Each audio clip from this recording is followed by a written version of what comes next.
Bom dia, pessoal. Bom dia a todos. Que Deus esteja abençoando aí vocês nessa nossa aula, mais uma aula hoje, né? Que sejam todos bem-vindos. Bom dia, o Antônio está chegando. Deixa eu dar acesso para o Antônio aqui. Bom dia.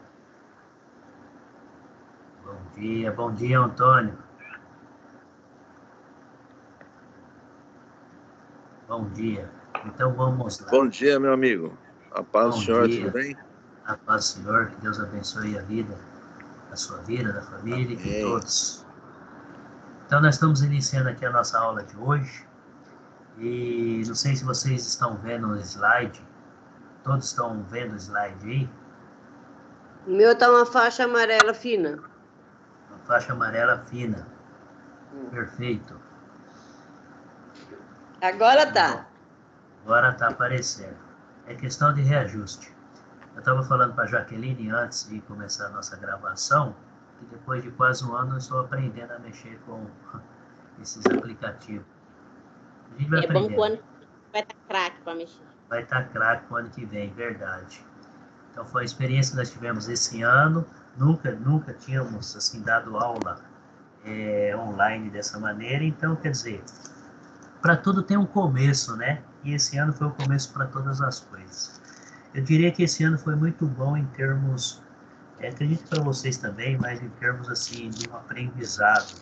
Né? Eu aproveitei bastante esse ano em termos de adquirir mais conhecimentos em todas as áreas.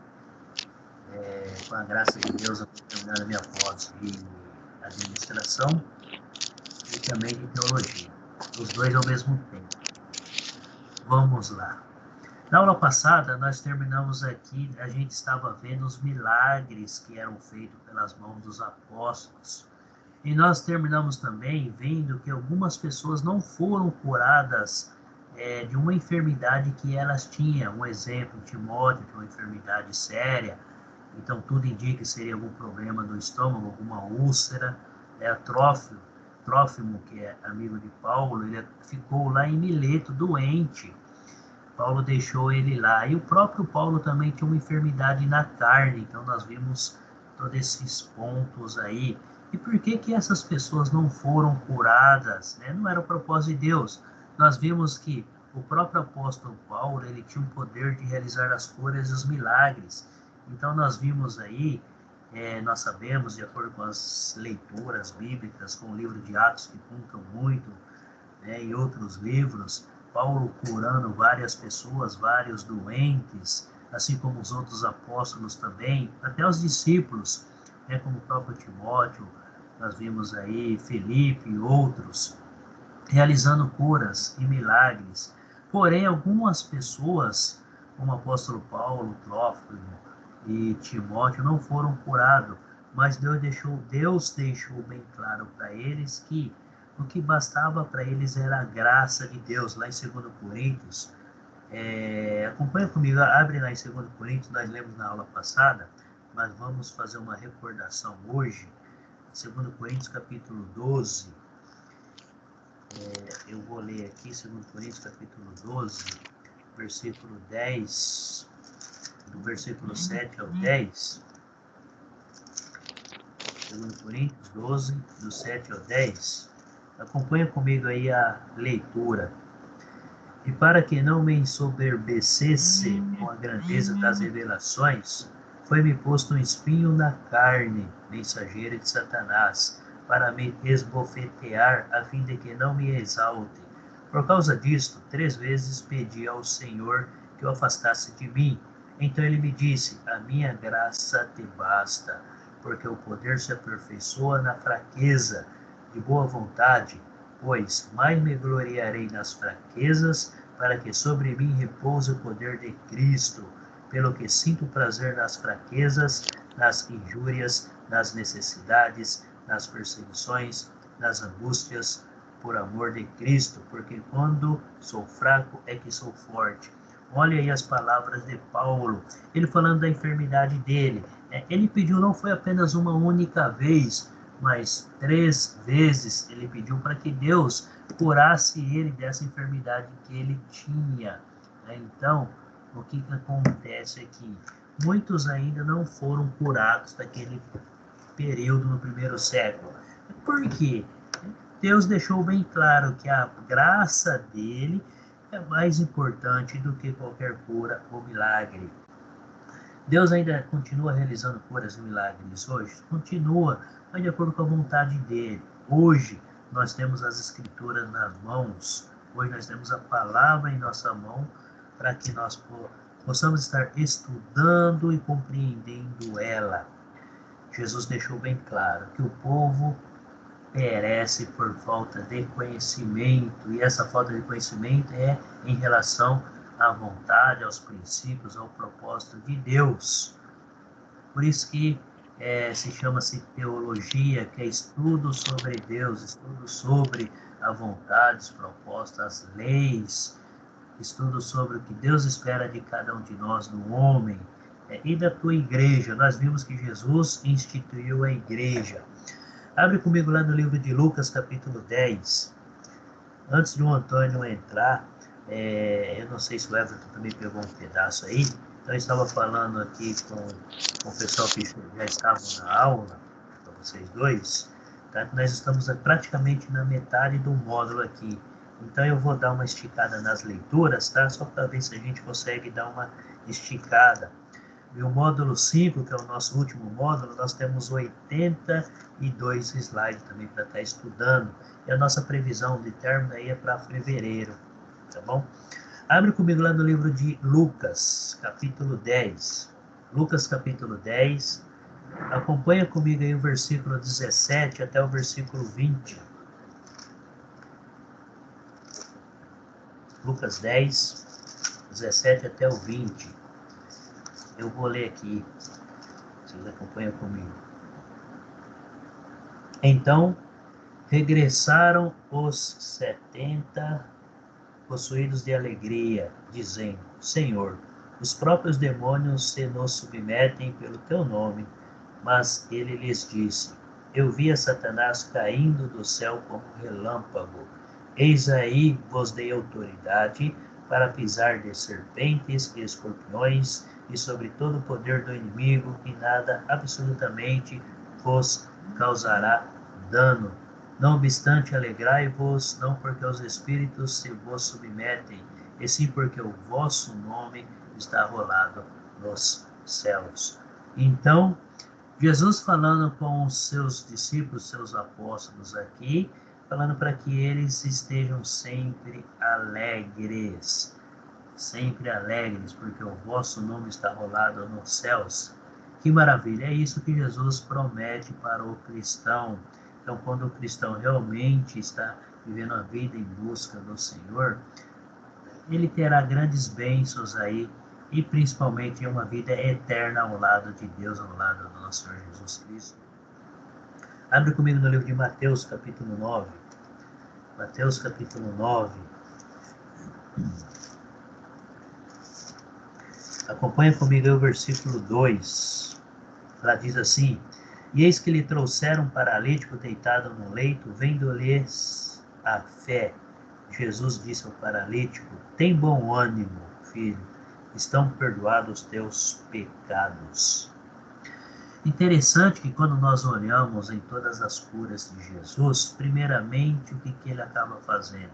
Ele acaba perdoando os pecados, ele acaba purificando o espírito da pessoa. Por quê? Veja bem, ele não vai diretamente no material que seria o corpo, a cura física, a cura do corpo. Jesus, primeiramente, acaba perdoando os pecados. Esta é a condição para se alcançar aí uma salvação, através do perdão dos pecados. Então, assim, a cura e os milagres são muito importantes, são principalmente aquele que está recebendo, aquele que tem alguma enfermidade, ele sempre está aí ansioso, ele anseia que seja curado daquela enfermidade. Então, todos esperam esse grande milagre, esta grande bênção. Mas Jesus parte para um outro lado. Primeiramente, ele vê o que? A vida espiritual, a salvação, a vida da pessoa. Então, por isso que muitos não foram curados. Por quê? Principalmente o apóstolo Paulo. Deus deixou bem claro: Paulo, a minha graça para você já é muito mais do que uma cura, é superior a uma cura. E Paulo, quando Paulo entendeu essa situação, ele não pediu mais que Deus curasse. Nós vimos lá em 2 Coríntios que ele rogou 3 vezes para que Deus perdoasse, ou para que Deus aí curasse aquela enfermidade que ele tinha, aquele espinho na carne que ele tinha. E nós vemos aqui que Jesus acabou perdoando os pecados, primeiramente os pecados do paralítico.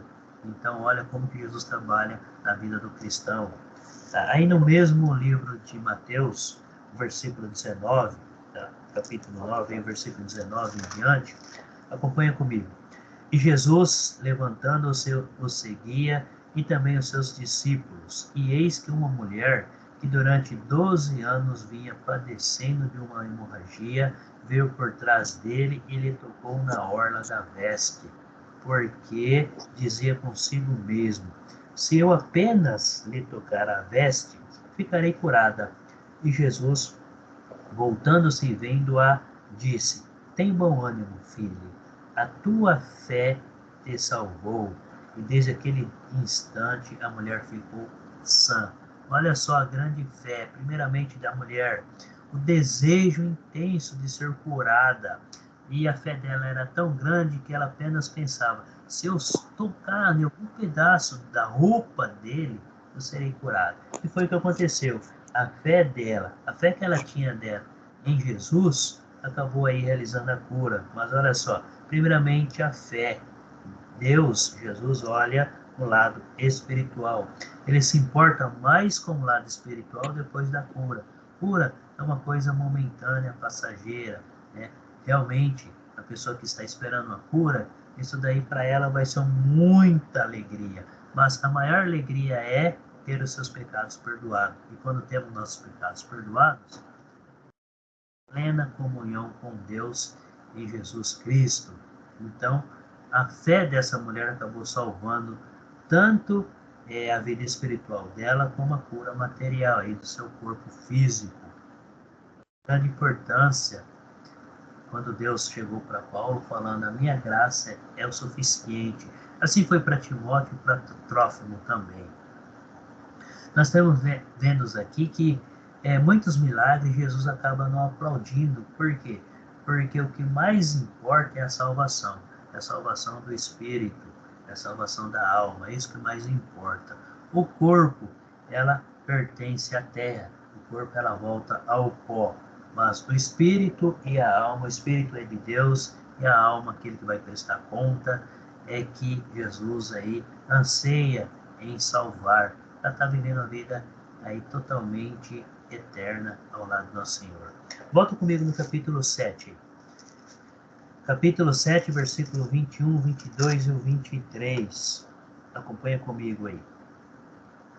Nem todo que me diz, Senhor, Senhor, entrará no reino dos céus, mas aquele que faz a vontade de meu Pai que está nos céus. Muitos naquele dia hão de dizer-me: Senhor, Senhor, porventura não temos nós profetizado em teu nome?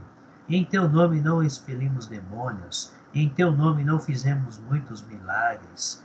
Então lhes direi explicitamente: nunca vos conheci. Apartai-vos de mim, os que praticais a iniquidade. Então, mentira, iniquidade, engano, aqueles que pregam aí, que buscam, que tentam ensinar um outro caminho com a intenção de ganhar dinheiros ou donativos ou prestígios, Jesus está chamando de iniquidade, que seria o iníquo. Então, ele deixou bem claro que ele não conhece. Muitos que estão dizendo Senhor, Senhor, herdarão o reino. Por quê? Muitos acabam não fazendo a vontade de Deus. E ele deixou bem claro aí no versículo 21.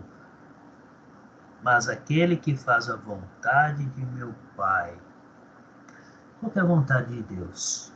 É que o cristão anuncia a mensagem, anuncia a palavra. Para anunciar a mensagem, anunciar a palavra, devemos aprender, devemos estudar, devemos ler, devemos praticar a palavra em nossa vida. Então, é isso que Jesus espera de cada um de nós. Então, o próprio Paulo diz que os milagreiros têm características do iníquo. Isso não quer dizer que toda cura vem do inimigo, mas Muitas pessoas aproveitam dessas oportunidades para ganharem prestígios e algo mais. Abre comigo lá no segundo livro de Tessalonicenses, capítulo 2. Gente, se eu estiver falando muito rápido, pode falar, tá bom? Eu dou uma pausada e às vezes eu gosto de falar e quando eu começo a falar eu não termino.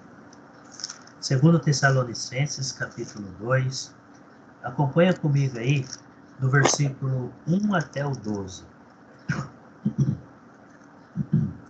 Irmãos, no que diz respeito à vinda de nosso Senhor Jesus Cristo e a nossa reunião com Ele, nós vos exortamos a que não vos demoveis da vossa mente com facilidade, nem vos perturbeis, quer por espírito, quer por palavra, quer por epístola, como se procedesse de nós, supondo tenha chegado o dia do Senhor.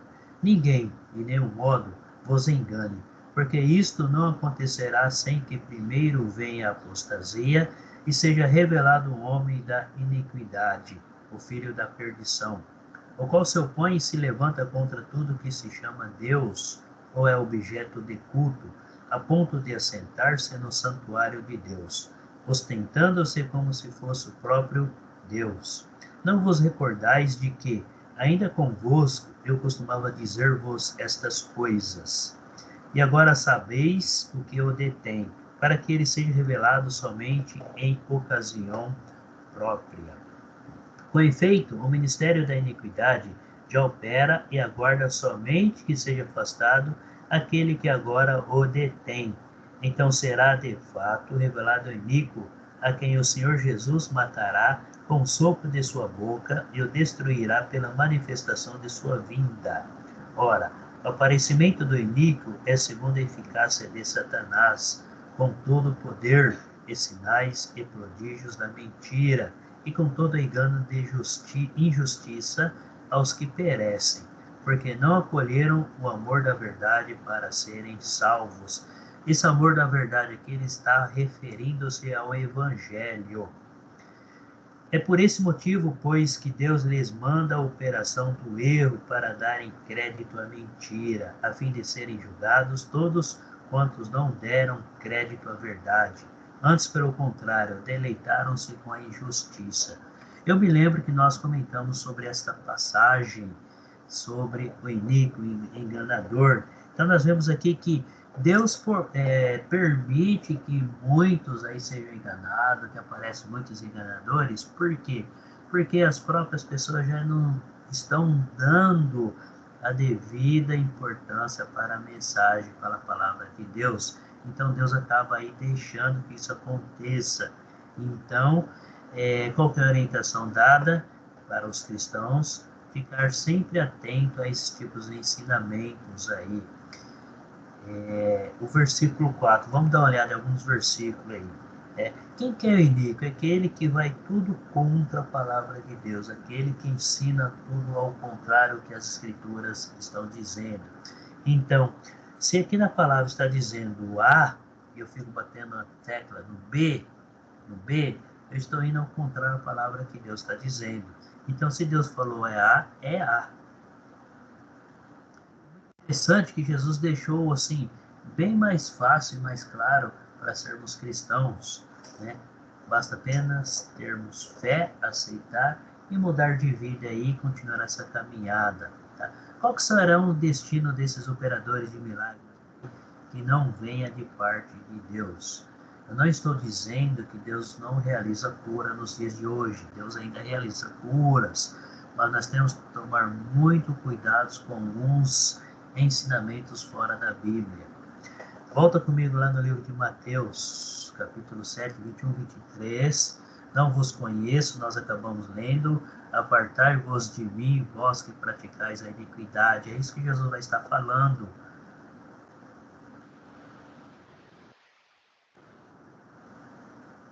Deixa só, o milagre acabou voltando aqui para trás. Tá. Paulo diz que os milagres têm característica do iníquo, certo? Então, quem que é o iníquo? É aquele que engana as pessoas com sinais e maravilhas aí que não vêm de acordo com a palavra, tá? Se opõe contra tudo que se refere à doutrina de Deus. Então esse é o iníquo. Não sei se vocês estão vendo o slide aí, para mim está meio lento aqui, mas estão conseguindo chegar o slide aí? Está aí no segundo livro de Tessalonicenses ainda, capítulo 2, tá? Acompanha comigo aí. O versículo 7. Com efeito, o mistério da iniquidade já opera. Então nós vemos que desde o primeiro século até nos dias de hoje, então Paulo está declarando que o inimigo ele já estava operando naqueles tempos, ele já estava operando e ainda continua operando. Ele vai continuar operando até que Cristo venha e acaba com tudo. Então, o versículo 7 aí, da iniquidade que já opera e aguarda somente que seja afastado aquele que agora o detém. Então, Jesus deixou Satanás amarrado de um modo que, se o cristão realmente estiver ligado com Cristo, ele não vai conseguir atingir o cristão. Ele consegue atingir quem? As coisas que estão ao lado. Ele consegue atingir as coisas materiais. Olha a vida de Jó. Ele fez de tudo para tirar a vida de Jó. Porém, Deus deixou bem claro, você pode fazer o que você quiser, menos tirar a vida de Jó. Menos tirar a vida de Jó. Então ele tem todo esse poder. Deus acaba permitindo para quê? Para que nós pudéssemos dar crédito à palavra de Deus. Então nós vemos aí como que podemos identificá-lo. Ele não é Satanás, ele é Satanás. Acompanhe comigo aí o versículo 9. Ora, o aparecimento do iníquo é segundo a eficácia de Satanás. Segundo a eficácia de Satanás. Então Satanás usa meios, ele tem anjos e ele usa o próprio homem para estar realizando aí esses trabalhos para enganar as pessoas, tá? Então a eficácia de Satanás, qualidades de Satanás com todo o poder, riqueza e força, poder de sinais, prodígios e mentira. Sinais, prodígios, então milagres, revelações, muitas outras coisas, nós temos que tomar cuidado. Se não estiver alicerçado na palavra, estará totalmente fora do propósito de Deus. Então esse é o iníquo, que vai contra a palavra do Senhor. Então ele tem todo o poder para estar enganando. E Deus permite. Por que Deus permite? Porque as pessoas não dão crédito para as palavras de Deus. Então, Deus permite esse ministério porque pessoas não estão dando crédito. Olha, acompanha comigo o versículo 11. É por esse motivo, pois, que Deus lhes manda a operação do erro para darem crédito à mentira. E no dia do julgamento será julgado por tudo isso. Jesus deixou bem claro, nem todo que se diz Senhor, Senhor, herdará o reino dos céus. Só para a gente ter uma noção aí, naquele período, depois de 33 depois de Cristo, por que 33? É depois da ressurreição de Jesus Cristo. Né? Então nós vimos que a igreja, Deus iniciou a sua igreja, Jesus instituiu a tua igreja. Então o Novo Testamento ainda não estava escrito. O que eles tinham? Eles tinham apenas aí as leis de Moisés, os salmos e os profetas. Então ele tinha o Antigo Testamento em mãos.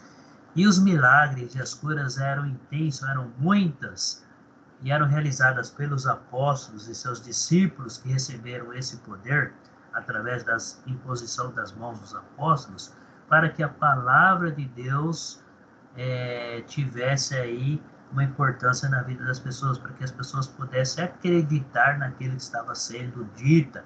Então, os milagres e os sinais eram uma credencial dos apóstolos e dos discípulos.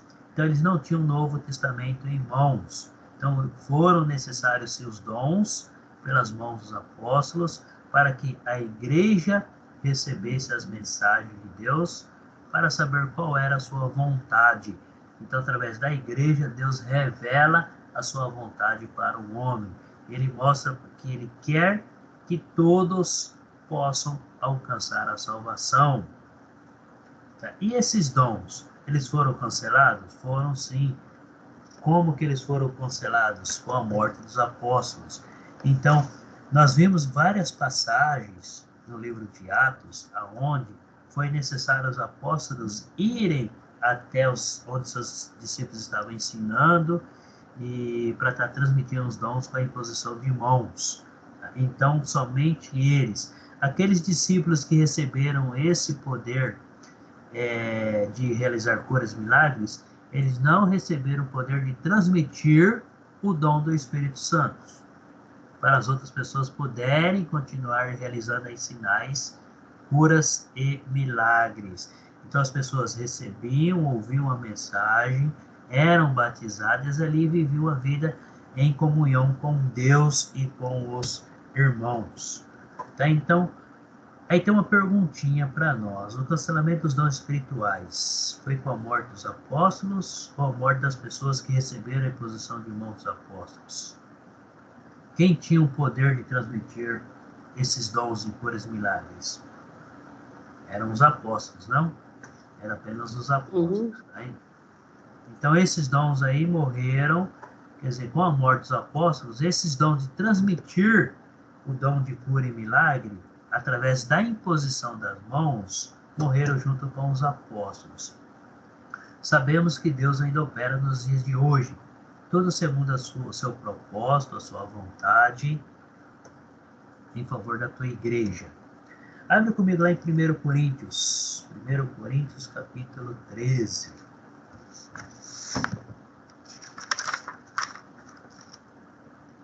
1 Coríntios, capítulo 13, aí faltou o primeiro aí, né? O versículo 8 a 12. Acompanha comigo aí.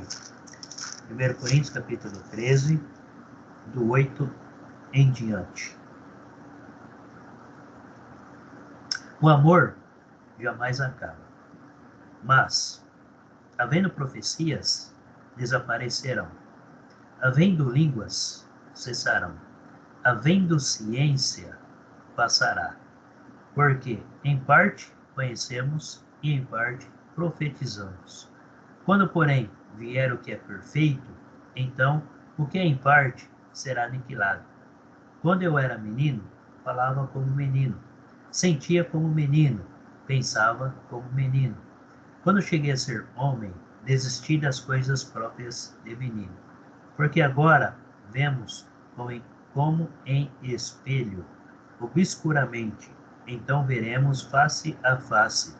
Agora conheço em parte, então conhecerei como também sou conhecido. Agora, pois, permanecem a fé, a esperança e o amor. Esses três. Porém, o maior destes é o amor. Olhando para essa passagem, para essa leitura que eu acabei de fazer, só tomar um pouquinho de água. A gente vai falando e a garganta vai ficando seca. Então vamos lá. Vamos analisar esse nosso contexto que foram lidos aqui. Esse capítulo 13, ele fala especificamente sobre o amor. O amor, ele é paciente, ele é benigno, ele supera tudo, todas as coisas. O amor não se ensoberbece. Então, olha só, ele é um capítulo magnífico falando sobre o amor. Amor a Deus, amor às outras pessoas, amor ao próximo. Então, nos dá esse grande ensinamento aí. Ele fala que o amor jamais acaba. Olha o versículo 8. Jamais acaba o amor. O amor, ele é eterno. Ele é divino. Só que o que está dizendo aí? Que as profecias vão desaparecer. As línguas vão cessar. A ciência vai acabar. Tudo vai acabar. Porém, o que ele está dizendo aí? O amor jamais acaba. E ele continua aí no versículo 9. Porque, em parte, conhecemos. Então, olha só.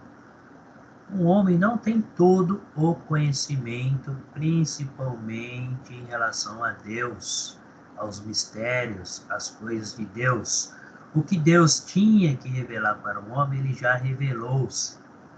Se nós voltarmos um pouquinho lá no livro de Deuteronômio, capítulo 29, o versículo 29, lá diz assim, que as coisas ocultas pertencem a Deus e as reveladas pertencem ao homem. Tem muitas coisas hoje que não tem explicação. Por quê? Porque Deus resolveu não dar uma revelação sobre certas coisas. É um exemplo, muitos perguntam como que Deus nasceu. Não é interessante para nós sabermos isso. Então, o que é interessante para nós sabermos, Deus revelou através do teu Filho Jesus Cristo. Ele já revelou.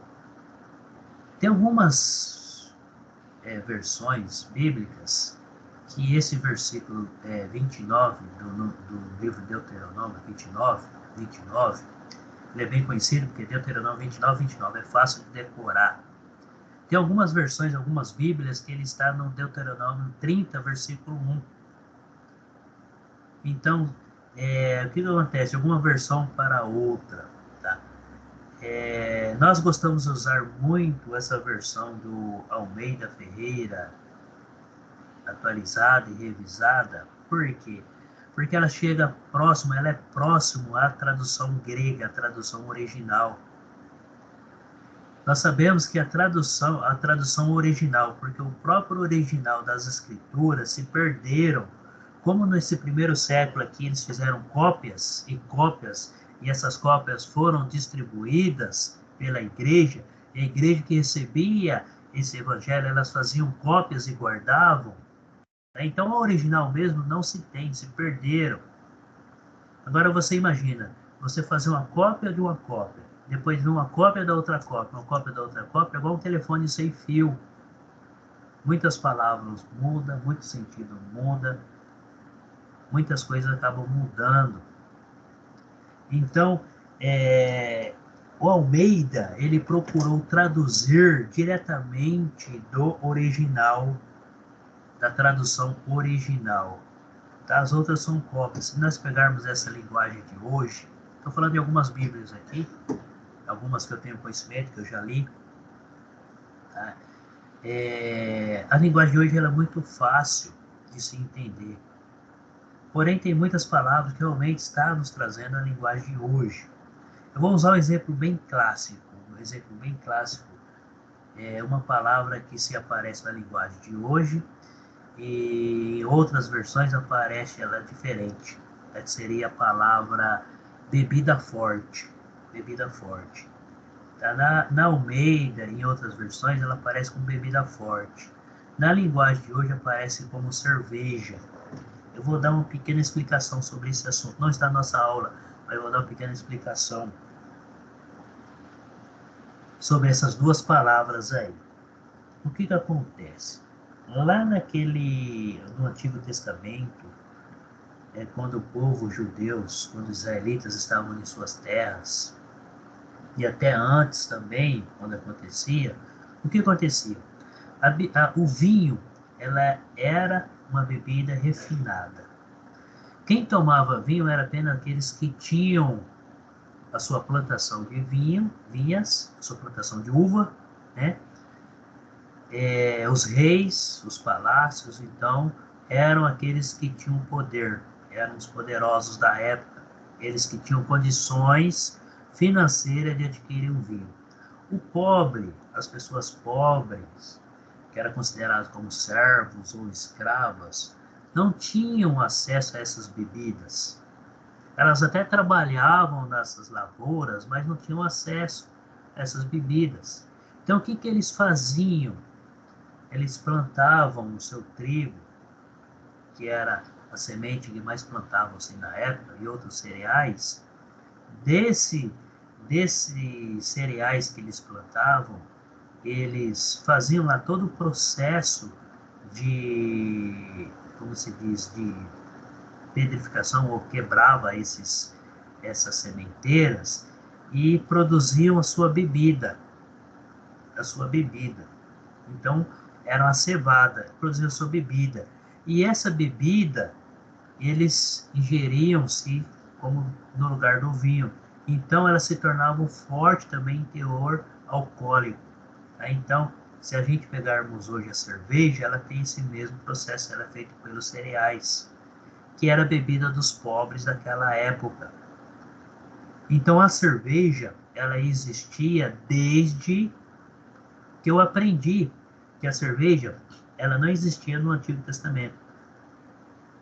Eu aprendi isso no mundo religioso. Porém, acabei aprendendo na faculdade. Falei na faculdade que eu fui ver a história da cerveja, por causa da era industrial. Com a era industrial, esse processo ela foi passado pela forma industrialização. Então, esse cereal foi industrializado e daí saiu-se a cerveja que hoje existe. Tá? Então, as versões que fala bebida forte e a outra que fala cerveja na linguagem de hoje é a mesma bebida que era usada na época.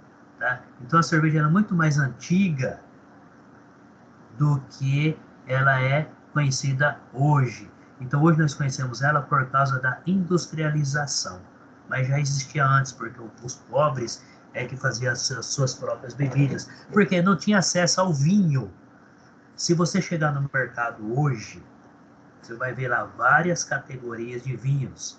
Você vai ver vinho de R$10 e vinho de R$1.000, ou até mais. Nos nossos mercados não tem vinho acima desses valores, mas existe vinho muito mais. Quanto mais velho o vinho, mais caro ele é. Então os vinhos ele fica anos. Eu já fiz uma visita para uma vinícola, uma não, várias vinícolas. Eu já fui lá no sul, fiz visita, e ali em São Roque também já fiz visita e vi todo o processo de fermentação do vinho. Então eles deixam lá armazenado. Vamos pegar a casa, vamos pegar a nossa casa. É feito um porão embaixo da casa, porque não pode entrar luz nenhuma. E as garrafas elas ficam com a rolha, elas ficam deitadas ou de ponta cabeça, porque a rolha conserva o vinho, certo? Elas ficam deitadas ou de ponta cabeça, e quanto mais tempo ficar ali naquele depósito, mais refinada a bebida vai estar saindo, mais cara ela vai ficar, vai se tornar. Então o pobre não tinha acesso. Essa bebida era muito pouco, tinha acesso. Claro, aqueles que trabalhavam nas uvas, colhendo as uvas, eles poderiam muito bem fazer seu próprio vinho. Acontecia de fazer, nós não temos esses estudos, mas olhando aí a trajetória da bebida, tá? Então vinho era uma coisa, bebida forte era outra coisa. Então bebida forte eram mais os pobres que tinham acesso. Tá? Então voltando aí para a nossa palavra, jamais. E quando chega aqui no versículo 10 do capítulo 13, versículo 10, quando, porém, vier o que é perfeito, então o que é em parte será aniquilado. Opa, vamos entender? Vamos. O versículo 8 está falando que o amor jamais acaba, certo? Continua falando que as profecias desaparecerão, línguas cessarão, e outras coisas, a ciência passará. E aqui no versículo 10 fala o que porém vier o que é perfeito. Tá? O que é perfeito? Perfeito hoje para o cristão, de acordo com a vontade de Deus, é a palavra. O perfeito hoje é as escrituras. O perfeito hoje é a Bíblia. Ela é o perfeito. Então, tudo que o cristão quiser saber sobre Deus, a vontade de Deus, a pessoa de Deus em Jesus, os princípios, o que Deus espera de cada um de nós, é buscar na palavra, é buscar nas escrituras, é o nosso manual, é o manual do cristão. Então esse aqui, o que é perfeito, ele está se falando da palavra. Nesse primeiro século, eles não tinham o Novo Testamento. Então, por isso, Deus deu poderes para que os apóstolos pudessem realizar sinais e milagres para que a palavra tivesse um certificado de aprovação pelo homem. Então, quando vier o que é perfeito, o que é em parte será aniquilado. Os dons, esses dons de profetizar, muitos hoje pegam essa palavra profetizar e falam que está profetizando o futuro. Se nós voltarmos lá no primeiro livro, no primeiro capítulo de Atos, no segundo capítulo, que os jovens sonharão, profetizarão, jovens, velhos, todos, homens e mulheres, está falando que todos o cristão, o dever é anunciar a mensagem. Quando você anuncia a mensagem, você está profetizando. E muitos pegam essa palavra e colocam como profetizar o futuro, o que vai acontecer amanhã. Tudo isso pertence a Deus. Tudo isso pertence a Deus. Cabe a Deus se Ele quer revelar para alguém ou não. Porém, a perfeição do homem está na onde? Está na palavra. Tá? Então, o perfeito, esse perfeito aqui, ele está falando da palavra. E nós temos o que é perfeito hoje em nossas mãos. O que é perfeito nós temos hoje é as Escrituras. As Escrituras. A palavra de Deus é perfeita. A palavra de Deus é 100% original. Abra comigo lá no segundo livro de Timóteo. Segundo livro de Timóteo, capítulo 3.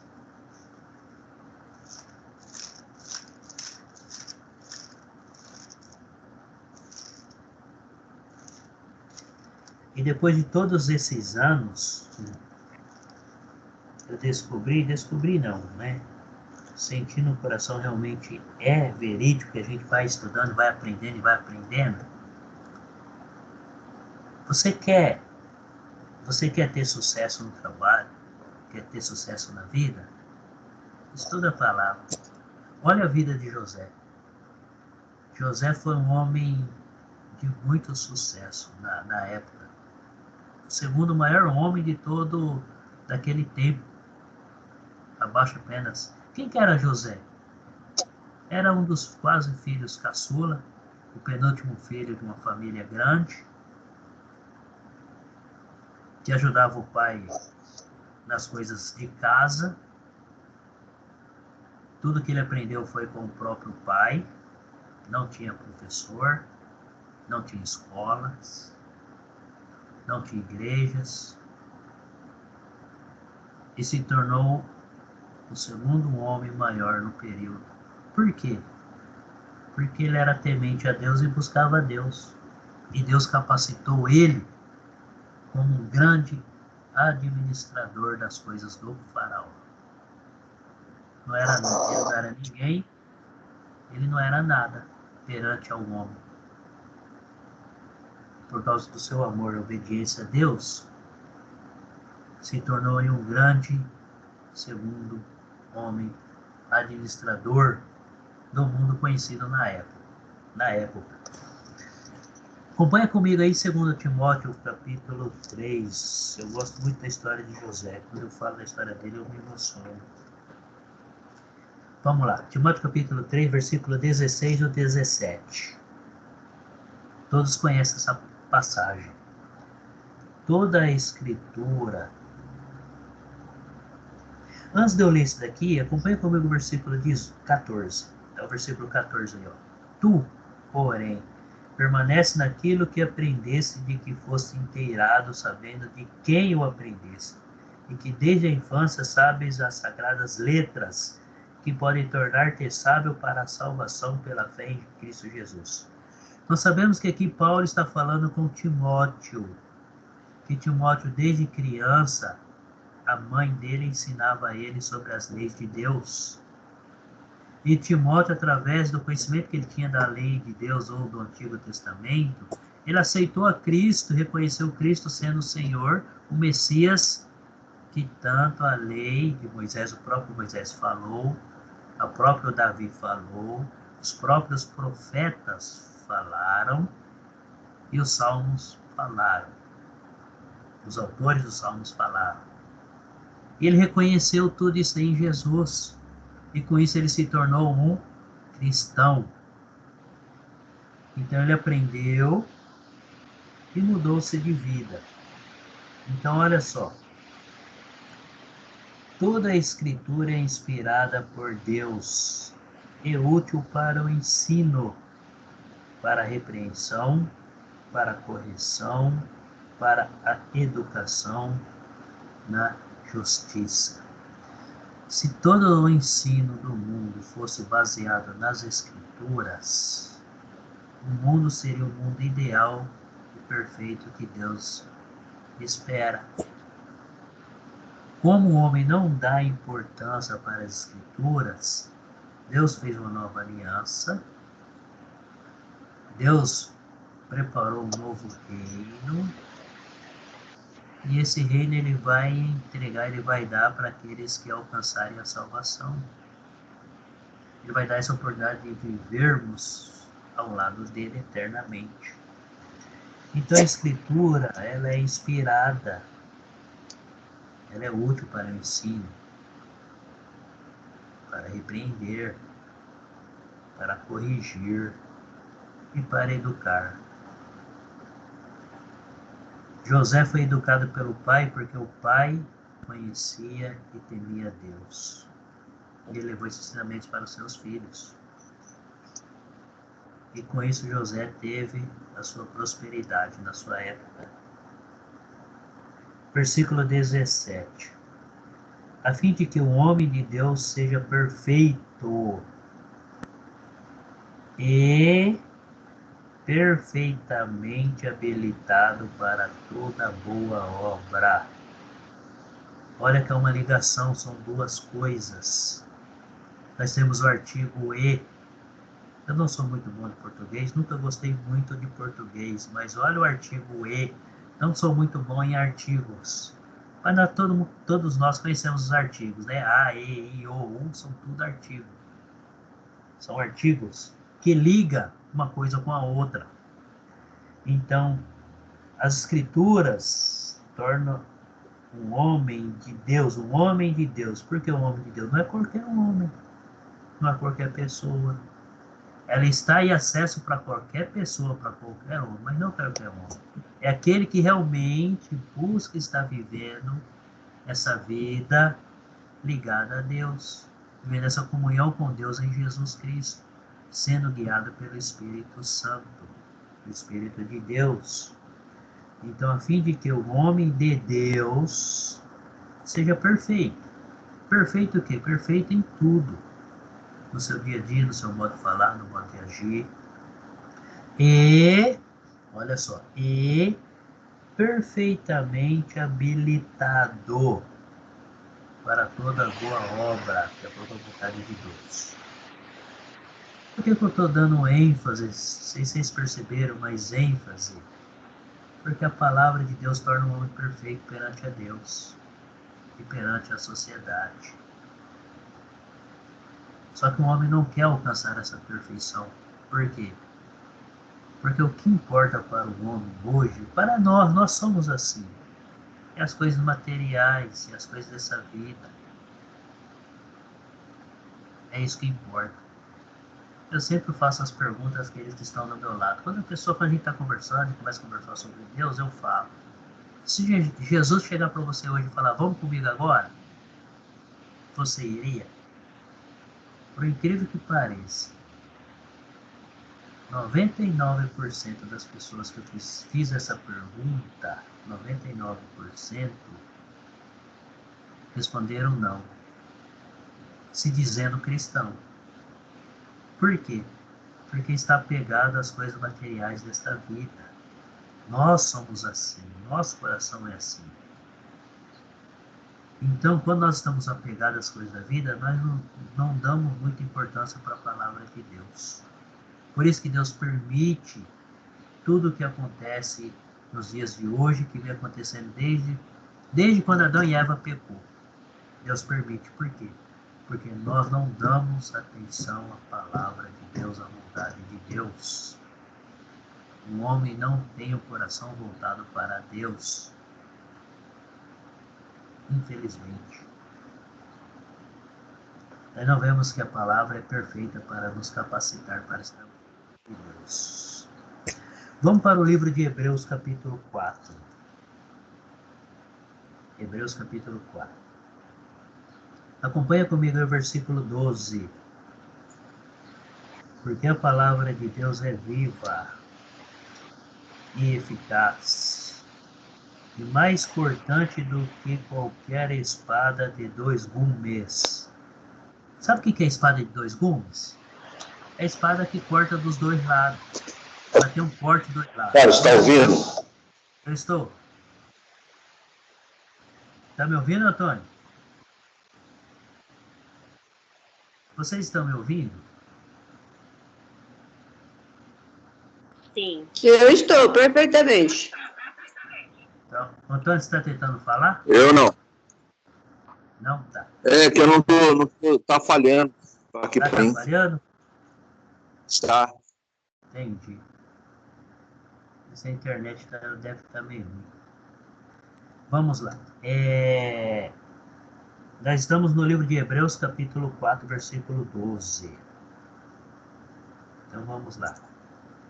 Porque a palavra de Deus é viva e eficaz, e mais cortante do que qualquer espada de 2 gumes. Eu estava falando da espada. As facas hoje ela tem corte apenas de um lado só. Então isso seria corte de um gume. Espada de 2 gumes são corte dos 2 lados. Então o lado que ele passar, ela corta. Do lado das costas, o lado da frente, o lado de trás, o lado da frente. E penetra até o ponto de dividir alma e espírito, juntas e medulas. Olha só. Aqui nós vemos bem claro, nós já estudamos essa parte aí que o homem é formado por 3 dimensões, corpo, alma, espírito, certo? No início, na nossa segunda aula, eu falei bem especificamente sobre esse assunto,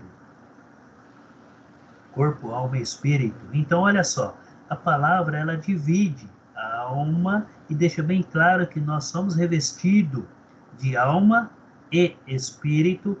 As juntas e medulas é o corpo. E é apta para discernir os pensamentos e propósitos do coração. O grande poder da palavra, quando nós damos crédito à palavra. Ela penetra na alma das pessoas. Grande poder. Volta comigo lá em Romanos capítulo 1.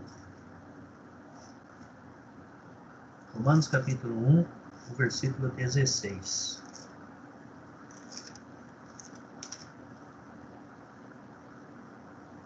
Lá diz assim: Pois não me envergonho do evangelho, porque é o poder de Deus para a salvação de todo aquele que crê, primeiro do judeu e também do grego. Olha só.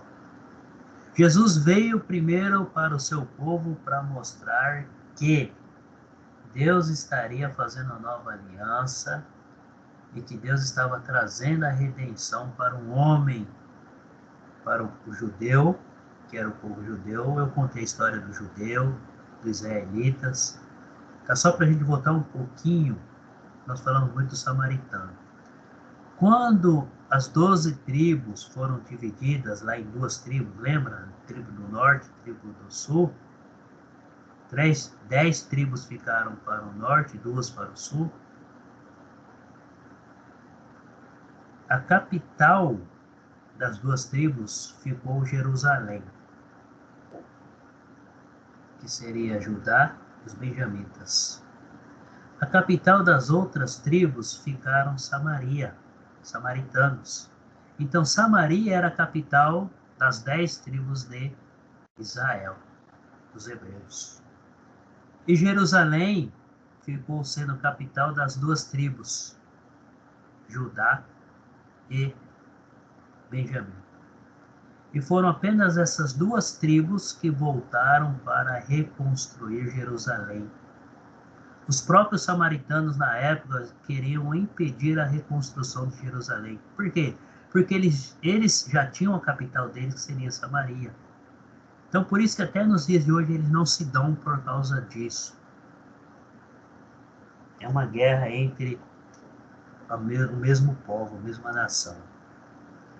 E só para a gente entender um pouquinho da história, os judeus, eles tiveram novamente a oportunidade de retornar à sua terra depois de Cristo, depois de muitos anos. Agora, por volta de 1800 e pouquinho, não lembro muito bem o ano, não sou muito bom para guardar anos, datas, não sou muito bom, mas faz muito pouco tempo, não foi 1800, foi 1900, se eu não estiver enganado, 1980, que foi depois da Guerra Mundial, vamos falar bem mais claro, depois da Primeira Guerra Mundial, Jerusalém foi considerada novamente a terra dos judeus, e eles puderam voltar para sua terra e assumir a sua terra novamente, depois de muitos anos depois de Cristo. Então, mas aí vai entrar a história mesmo em si. Então vamos lá, 1:16, né? Paulo está falando que ele não se envergonha do evangelho, por quê? Porque é o poder de Deus. Eles não tinham escrito, mas o próprio Espírito Santo instruíram estes homens a estar anunciando o evangelho. E Deus pediu para que eles deixassem por escrito. Por quê? Porque lembra quando Jesus falou que muitos do Oriente e do Ocidente virão até ele, até que Jesus está falando, até aqueles que estão aos confins da terra, aqueles que virão após vocês. Então ele já está falando de nós hoje. Então Deus, ele preparar esses homens e prepararam eles para escreverem, para que nós hoje tivéssemos essa oportunidade de ter a palavra em nossas mãos. Senão, imagina como seria se não tivesse. E Paulo fala que é o poder para a salvação de todo aquele que crê. Então ele estendeu para todos, primeiro do judeu, Jesus começou anunciando para os próprios judeus, e ele deu a ordem para que os apóstolos ficassem em Jerusalém e anunciassem para os judeus. Depois ele separou Paulo para anunciar para os gentios. Paulo foi fugiu a palavra agora. Paulo foi escolhido para anunciar o evangelho aos gentios, que somos nós hoje, as outras nações, e também do grego. Volta comigo no livro de João, capítulo 5. João, capítulo 5, versículo 39. João 5, 39. Acompanha comigo aí a leitura. Examinais as Escrituras, porque julgais ter nelas a vida eterna. E são elas mesmas que testificam de mim. Aqui Jesus está falando para os apóstolos. Olha o que as Escrituras estão dizendo, o Antigo Testamento está dizendo. Está falando de mim. Examine, estudo as Escrituras. Acho que eu contei a história para vocês de um judeu que ele se converteu ao cristianismo. E depois de ser convertido, ele tentou converter a sua mãe ao cristianismo. A mãe era judia de sangue. E como que ele conseguiu convencer ela? Porque foi difícil. Ele falou que foi muito difícil ele conseguir. Eu assisti ele mesmo contando a história dele de uma das aulas. Então, aí o professor colocou e ele contando a história dele, como que ele se tornou cristão e como que a mãe dele se tornou cristão. Ele teve a oportunidade de um dia, ele falava com a mãe dava nem, não, dava que ele estava errado. A mãe dele tinha quase 90 anos de idade. Judia mesmo. com todas as crenças, seguia todas as leis. E um dia ele teve a oportunidade de sentar pessoalmente com ela, porque ele morava num lugar, ela em outro, mas por telefone ele sempre falava. E ele começou a ensinar ela através do Antigo Testamento. E ele pegou todas as passagens que falavam do Messias, chegando até Jesus. Ele fez então todo esse escaneamento do Antigo Testamento até chegando em Jesus. E através da palavra, através das escrituras sagradas, da Bíblia, ele mostrou para ela que Jesus era o Messias e que tinha feito a nova aliança. Depois de alguns anos, depois desse momento, ela começou a ler e estudar. Depois de alguns anos, ela reconheceu Jesus ser o Messias e se tornou cristã. Os judeus, muitos não aceitam Jesus como Salvador, como Messias. Muitos deles até hoje ainda esperam a vinda do Messias. Então a história é muito bonita, muito. Então assim, e Jesus deixou bem claro aqui, examinais as escrituras porque julgais ter nelas a vida eterna. Por quê? Ela tem a vida eterna, porque ela nos ensina a vivermos uma vida com proximidade a Deus, junto a Deus, próximo a Jesus, através de Jesus. Ela nos ensina. E ele continua, e são elas mesmas que testificam de mim. Jesus teve que falar para o seu próprio povo que ele era o Messias, e mesmo assim muitos não aceitaram. Muito hoje. Às vezes o próprio cristão acaba não aceitando.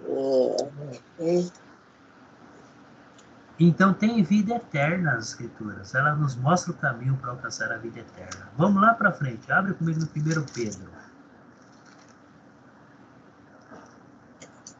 1 Pedro, capítulo 1, o versículo 24. 1 Pedro 1, 24. Eu vou ler aqui, tá bom? Vamos lá. Pois toda a carne é como a erva, e toda a sua glória como a flor da erva. Seca-se a erva e cai a sua flor. A palavra do Senhor, porém, permanece eternamente. Ora, esta é a palavra que vos foi evangelizada. Versículo 25. Então essa é a nossa vida. Pedro compara a nossa vida como aquela erva, aquela planta que ela nasce, ela dá a flor, mas num certo tempo a flor cai e essa planta morre, ela seca.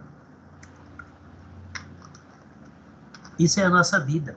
Nós nascemos, crescemos, vivemos e morremos. Mas a palavra permanece eternamente. Olha quantos anos faz que temos a palavra. Vamos considerar aí no Novo Testamento, após Cristo, 2000 anos. E antes de Cristo, mais 3000 anos. 6000 anos, juntando tudo.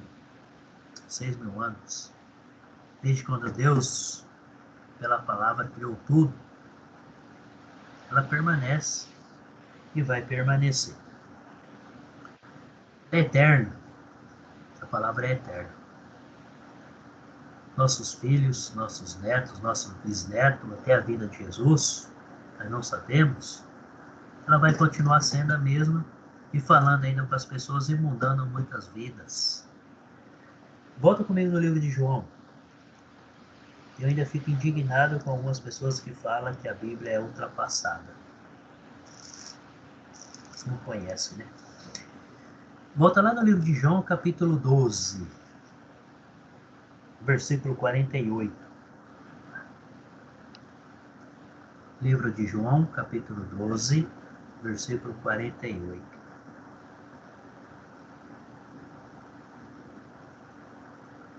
Quem me rejeita e não recebe as minhas palavras, tem que eu julgue. A própria palavra que tenho proferido, essa julgará no último dia. Então, olha só. A própria palavra vai estar julgando a todos no último dia. Então, o que Jesus está dizendo? Aquele que está rejeitando a palavra, o que está escrito, está rejeitando a Jesus, está rejeitando a Deus e será julgado por ela. Por isso que é de suma importância que o cristão dê total importância para a palavra. Vamos voltar em 1 Pedro, capítulo 2.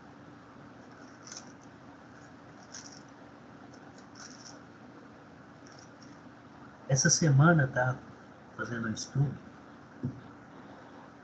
e algo que eu não sabia, eu não tinha estudado, mas me despertou uma curiosidade e um interesse sobre Martinho Lutero. Martinho Lutero, ele era padre e ele vivia no convento, então ele era padre monge. E hoje nós sabemos aí que tem aí a religião luterana. Mas a ideia dele não era montar uma nova religião ou novos costumes. Mas ele lutou porque quando ele começou a ler as Escrituras, o Antigo e o Novo Testamento, porque já tinha nesse período formado as Escrituras, ele tentou convencer os seus superiores de tudo que ele estava fazendo, ensinando, era ao contrário que a Bíblia ensinava. Ele não tinha intenção nenhuma de abrir uma outra religião ou partir para o lado protestantismo, protestantes. Ele foi considerado um herege protestante. Por quê? Porque ele lutou, todos os ensinamentos que ele deu, todos os ensinamentos que ele dava no período, na época dele, ele tentou apenas mostrar que o que a Bíblia estava dizendo era uma coisa e o que estava sendo praticado naquele período era totalmente ao contrário do que a Bíblia estava dizendo. Muito interessante, se vocês tiverem oportunidade aí, dá uma lida na biografia, na história rápida de Martinho Lutero. Sabemos que hoje, né, essa religião também teve muitas transformações aí, variações.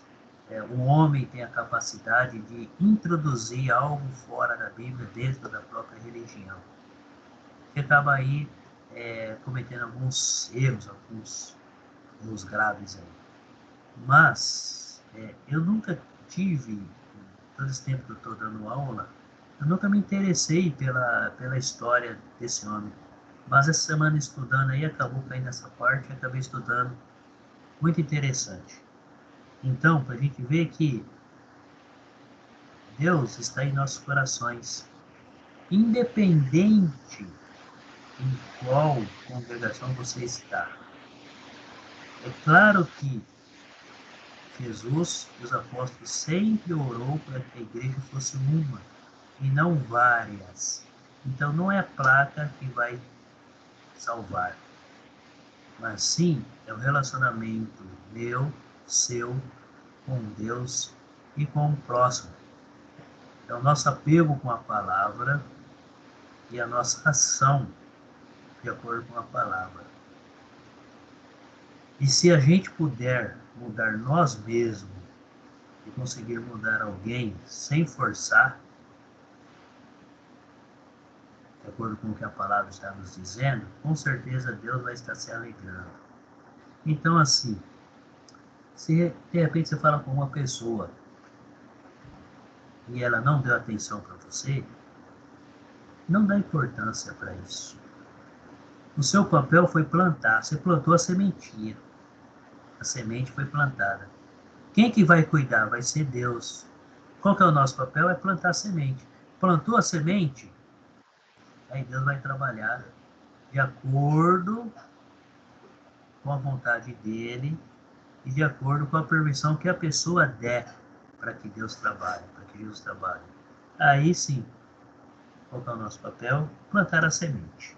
Mas vamos lá, 1 Pedro capítulo 2. A minha aula acaba sendo um pouco extensa por causa desses comentários que eu acabo fazendo aí. Para nós, eu acredito que para nós é uma riqueza, porque vai abrindo o nosso leque do conhecimento. 1 Pedro capítulo 2, versículo 2. Acompanha comigo aí. Desejai ardentemente, como crianças recém-nascidas, o genuíno leite espiritual, para que, por ele, vos seja dado crescimento para a salvação. Você já viu uma criança mamar no peito, quando ela está com fome? O desespero que ela fica quando ela sente o cheiro do peito próximo a ela, e ela sente o cheiro do leite, ela fica desesperada até que ela consegue sugar o leite de tanto ela quer. Olha a comparação, o exemplo que Paulo está usando, Pedro está usando aqui nessa passagem. Como crianças recém-nascidas, à procura do seu leite. A procura é tão intensa dessa criança que quando ela consegue o leite, ela se maravilha, ela se delícia, ela até se relaxa. E ele está fazendo essa comparação com o homem para que quando nós formos buscar a palavra, buscar o Senhor, que nós tenhamos essa mesma sede, esse mesmo desejo ardente dentro de nós. Que nós possamos despertar nas pessoas isso. De que maneira? Plantando a sementinha. E isso vai nos trazer o quê? Um crescimento para alcançarmos a salvação. Olha só. Por ele vos seja dado crescimento. Então ele fala, o genuíno leite espiritual, para que por ele vos seja dado crescimento com o objetivo. Qual o objetivo? Alcançar a salvação. Para a salvação. Volta comigo no livro de Atos, capítulo 10. Eu nem sei que hora que é. Estou falando e lendo 9 e 18. Ainda temos tempo. Volta comigo lá no livro de Atos, capítulo 17. Acompanha comigo aí o versículo 10 e o 12. Atos 10, 17? Isso, Atos 17, 10. Desculpa, Atos 17, 10. Ah, tá, 17, 10, hein? Isso. E logo, durante a noite, os irmãos enviaram Paulo e Silas para Bereia, ali chegados. Dirigiram-se à sinagoga dos judeus. Ora, estes de Bereia eram mais nobres que os de Tessalônica. Olha só. Vamos analisar bem profundamente essa passagem. Em uma reunião entre os apóstolos, entre os irmãos, a igreja reunidas, decidiram-se em unanimidade mandar Paulo e Silas para Bereia. Então eles souberam que Bereia, muitos de lá tinham ouvido a palavra, tinha dado crédito. E como o papel deles era ir, fazer discípulo e anunciar, eles foram. Obedeceram totalmente o que Jesus pediu para eles. E mandaram Paulo e Silas para Bereia, uma pequena cidade. E quando ele chegou ali, eles foram até onde? Até a sinagoga. Por quê? Porque, assim, em todas as cidades havia uma pequena sinagoga. O que seria sinagoga? Hoje seria a igreja. Então, e os judeus iam até a sinagoga ali para ler, ouvir alguma mensagem sobre Deus, fazer a sua oração para Deus, ter essa comunhão com Deus. Eles iam até a sinagoga para isso. Então eles foram diretamente na onde? Lá na sinagoga. Porque lá realmente o povo já é interessado em ouvir algum ensinamento. Então olha só, se a pessoa não tem interesse em ouvir, não adianta você tentar e forçar. É melhor não falar nada. Agora quando ela abre a oportunidade de falar, aí você deve aproveitar a oportunidade. Esses dois, Paulo e Silas, eles aproveitaram, foram na onde as pessoas iam já com essa intenção. Olha o versículo 11, ora. Estes de Bereia eram mais nobres que os de Tessalônica. Então, o que quer dizer? Pessoas mais financeiras, mais ricas, condições de vidas melhores. Pois receberam a palavra com toda a avidez, examinando as Escrituras todos os dias para ver se as coisas eram de fato assim. Olha só, o que eles tinham nas mãos? Tá? Então, naquele período, quem tinha as Escrituras nas mãos eram apenas pessoas que tinham condições financeiras de comprar, porque era caro o pergaminho, era caro, o papel era caro. Para você ter uma ideia, para você comprar uma folha de papel naquela época, você tinha que trabalhar o dia inteiro para comprar uma folha. Uma folha. Se você quisesse mais folha, e dependendo do total de folhas, você trabalhava até uma semana. Então, assim, quando eles registravam algo por escrito, por isso que eu gosto muito da arqueologia também, principalmente a arqueologia bíblica, porque eles acham muitos manuscritos em pedras, em barros, em cerâmicas. Por quê? Pelo papel ser caro, então eles pegavam ali o barro, formavam ali uma tábua e ali registrava. E quando secava, ficava escrito. Porque o papel era muito caro. Então eles anotavam nesses barros, nessa cerâmica, a maneira deles ali, que era comum, era normal, então anotavam. Então, por isso que hoje a arqueologia, quando ela vai fazer uma escavação, ela acha essas escritas em barro por causa disso. Porque era muito caro. Então, olha só, se eles examinavam as escrituras todos os dias, eles tinham condições de ter as escrituras em mãos. E olha só, não foi apenas um dia. Paulo e Silas chegou lá, ele ficou ali dias ensinando. Então eles falavam, usaram o Velho Testamento para falar de Jesus. E os bereanos, eles iam lá confirmar se realmente o que ele estava falando estava lá escrito nas Escrituras. Eles iam procurar, peraí, o que esses homens estão falando? Realmente está? Está de acordo com o que está escrito? Vamos lá conferir. E eles ficavam analisando todos os dias.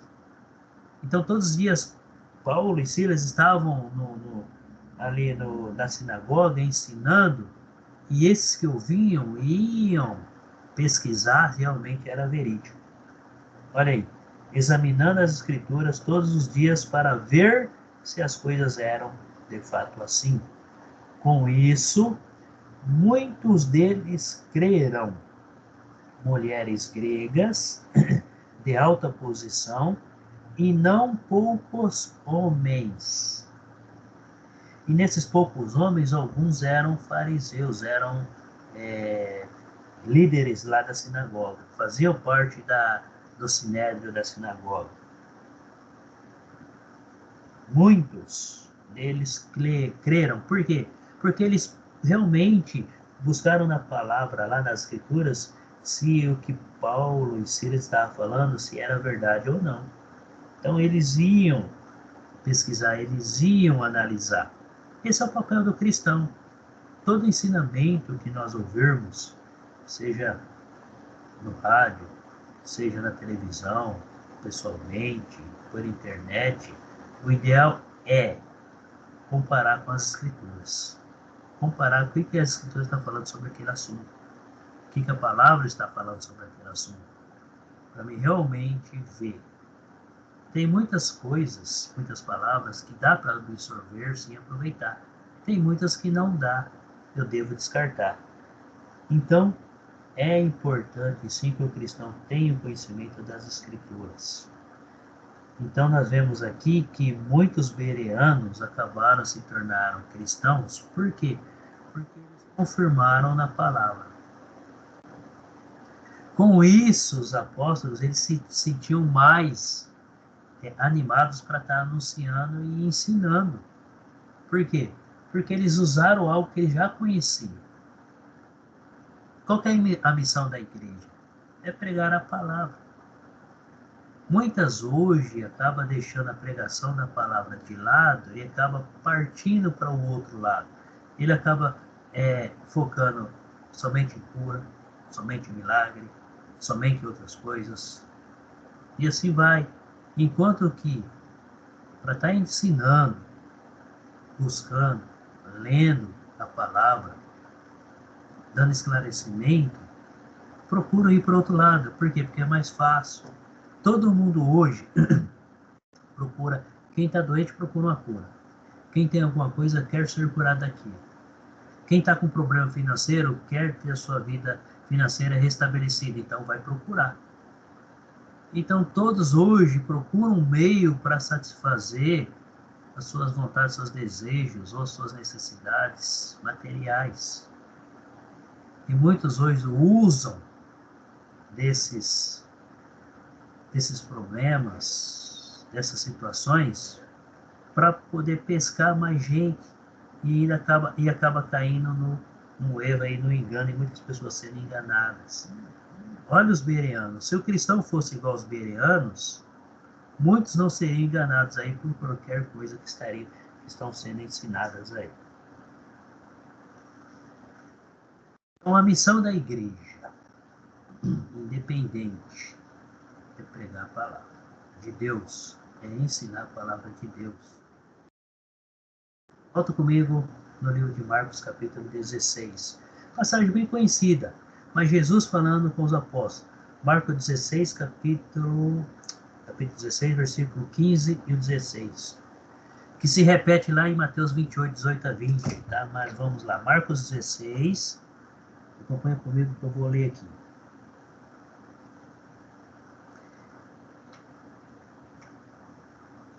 Conseguiram achar aí? Marcos 16, 15 e 16. E disse-lhes: Ide por todo o mundo e pregai o evangelho a toda criatura. Eu já comentei sobre esses dois versículos em algumas aulas anteriores.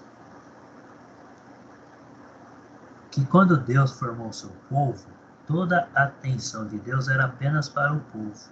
E eles tinham, para o povo de Israel, e eles tinham que estar obedecendo à voz de Deus. Eles tinham que estar andando e vivendo nos ensinamentos de Deus, das leis que Deus tinha deixado. Então era apenas para aqueles povos, que eles não tinham que aderir os costumes ou tradições de outros povos, outras nações. Eles não tinham que aceitar a adoração de outros deuses das outras nações. Eles tinham que ser exclusivamente de Deus, exclusivo de Deus. E Jesus disse o que? Aqui, ide por todo o mundo, já não faz distinção. Olha a terceira promessa que Deus fez para Abraão lá atrás. A terceira promessa. Através da tua descendência abençoarei a todas as nações, todos os povos, todas as famílias. De acordo com as traduções aí das Bíblias, de acordo com algumas versões, umas falam todas as famílias, outra fala todas as nações, outra fala todos os povos. Todo mundo. Estão errados? Não estão. Estão certas? Todas estão certas. Por quê? Porque a promessa que Deus fez para Abraão, que muda é a palavra. Lembra do significado das palavras? Tem palavras que ela tem mais de 10 significados. E de acordo com a frase, você usa aquele significado para encaixar naquela frase. Então vamos lá. Jesus deixou bem claro: ide por todo o mundo e pregai o evangelho a toda a criatura, todo homem, todo ser que possa pensar e raciocinar, todo homem, toda criatura, sem distinção nenhuma. É a missão da igreja. A missão da igreja é pregar o evangelho, é anunciar o evangelho. Essa é a missão da igreja. curas, milagres e outros mais são consequências. Quando Jesus diz, buscai primeiro o reino de Deus e as outras coisas, ele chama de coisas. É o mandamento. O primeiro mandamento, amar a Deus. Jesus disse, buscai primeiro o reino de Deus, as outras coisas serão acrescentadas. O que são essas coisas? Curas, milagres, uma casa nova, um carro novo, um trabalho novo, um salário melhor, roupa, comida. Isso são outras coisas. Só que o nosso coração está voltado para as coisas. O nosso coração está voltado para as coisas.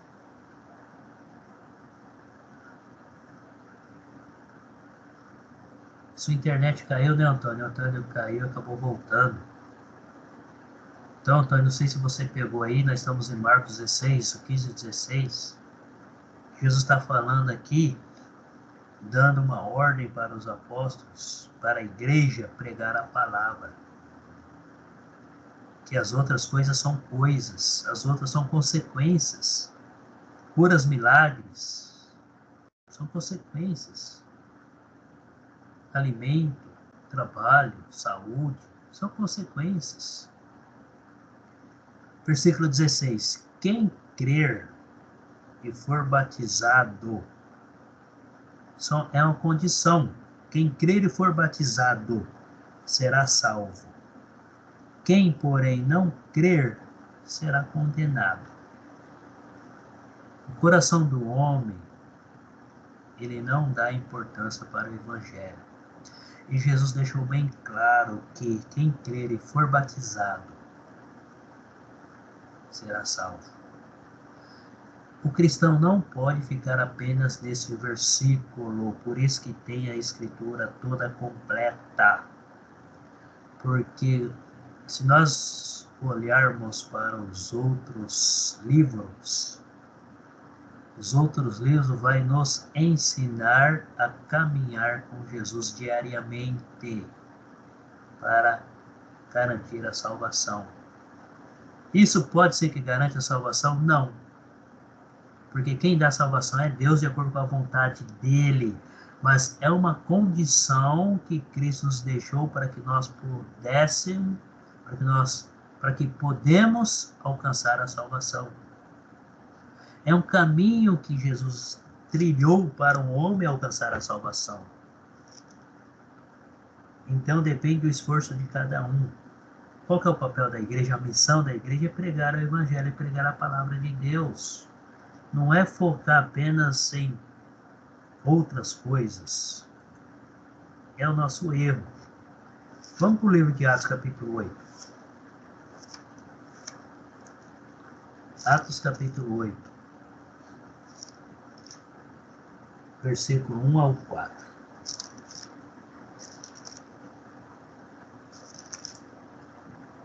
Lá diz assim: naquele dia, levantou-se grande perseguição contra a igreja em Jerusalém. E todos, exceto os apóstolos, foram dispersos pelas regiões da Judéia e Samaria. Alguns homens piedosos sepultaram Estevão e fizeram grande pranto sobre ele. Saulo, porém, assolava a igreja, entrando pelas casas e arrastando homens e mulheres, encerrando-os no cárcere, ou prendendo-os. Entre mentes, os que foram dispersos iam por toda parte, pregando a palavra. Se voltarmos nesse cenário no primeiro século, quando a igreja começou a ser perseguida, a perseguição aconteceu onde? Na cidade de Jerusalém.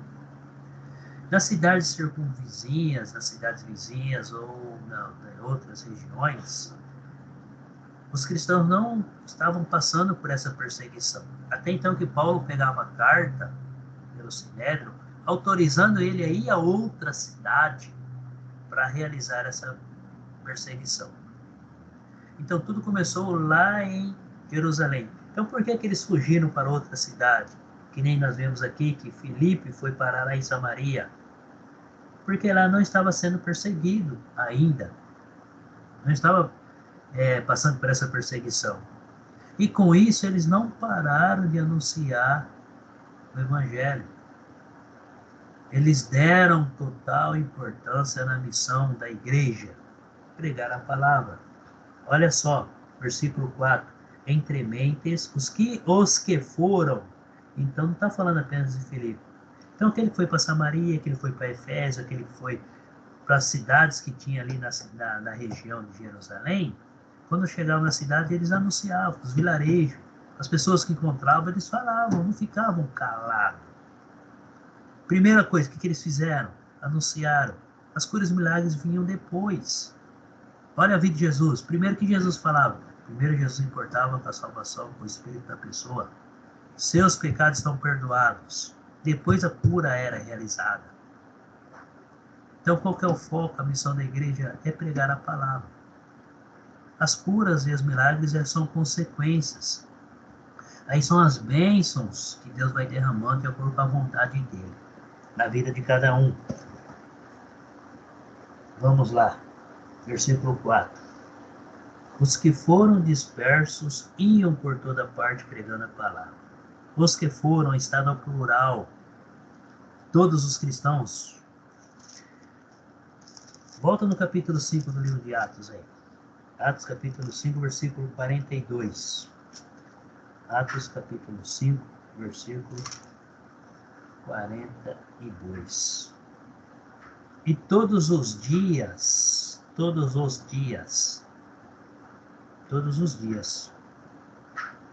no templo e de casa em casa, não cessavam de ensinar e de pregar Jesus, o Cristo.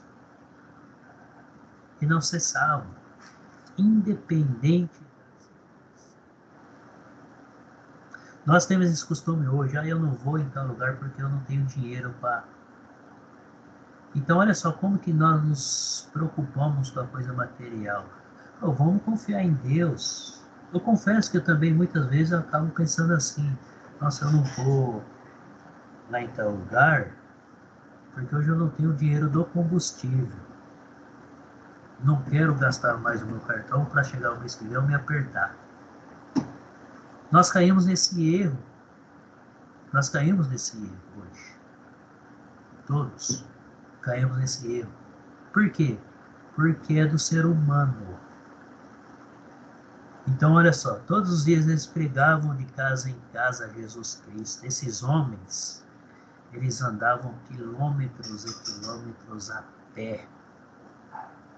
Sem se importar com o que tinha no caminho. Sem se importar com o tempo que iriam gastar para chegar em tal lugar, sem se importar com o sol escaldante, quente. Eles andavam quilômetros e quilômetros a pé.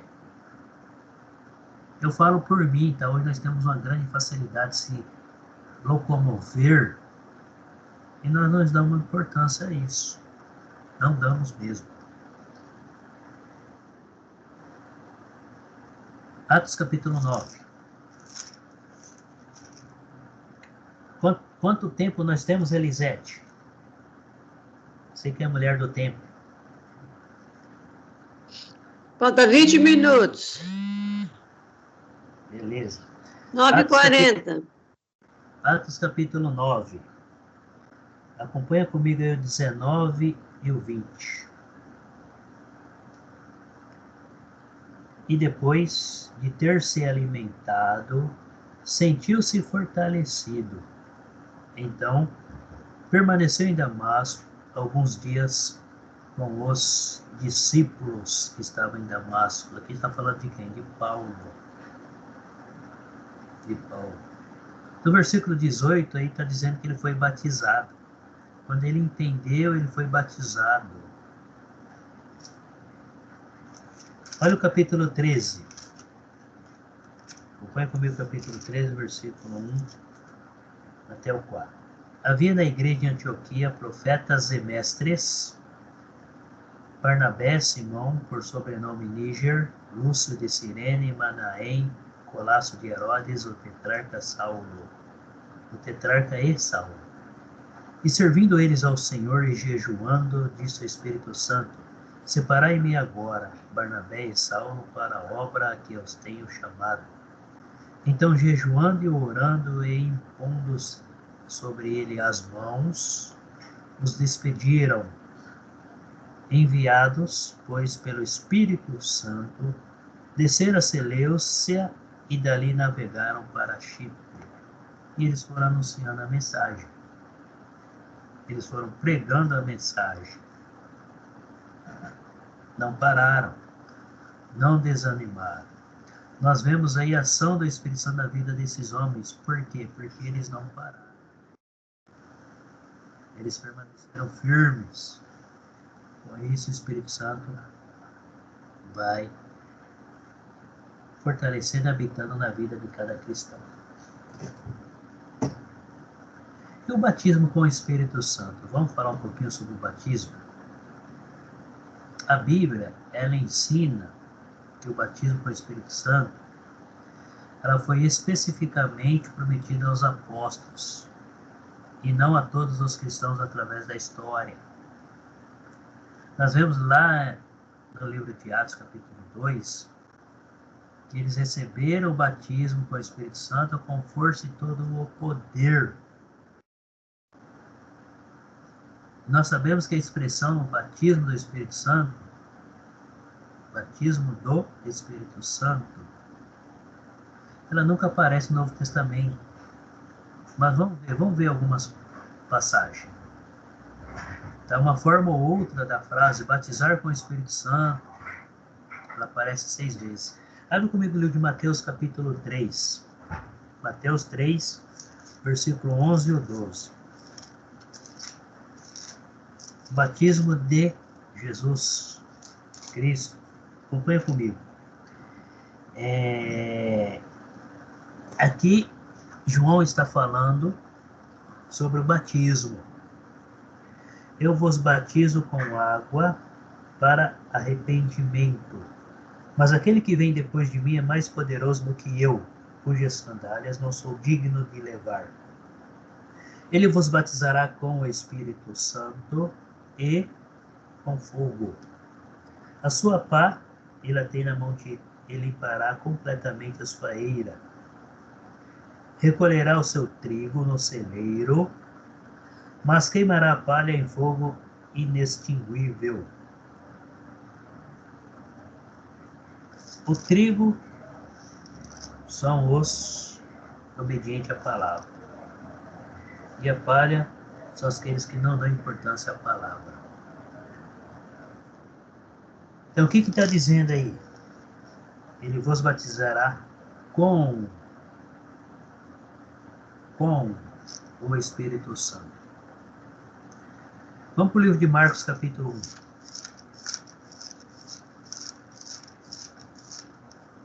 Marcos, capítulo 1, versículo 18.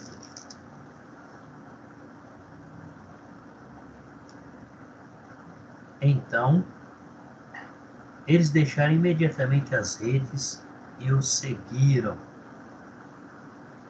Pouco mais adiante, viu Tiago, filho de Zebedeu, e João, seu irmão, que estavam no barco consertando as redes.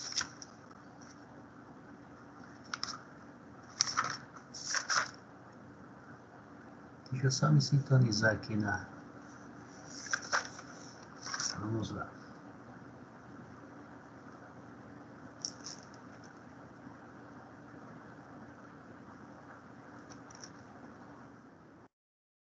Lucas 3,16. Eles erraram nessa passagem. Não é essa passagem, não.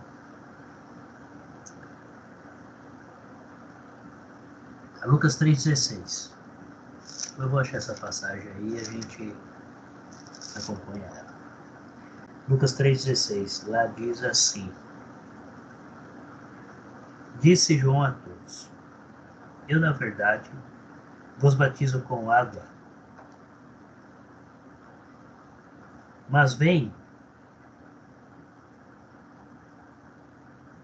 Eu, na verdade, vos batizo com água, mas vem o que é mais poderoso do que eu, e do qual não sou digno de desatar-lhe as correias das sandálias.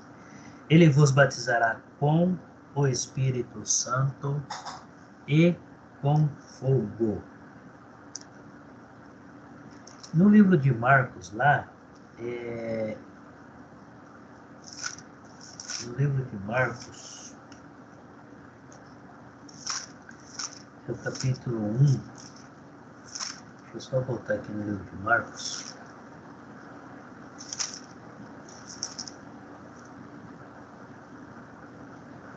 Livro de Marcos, capítulo 1, versículo 7.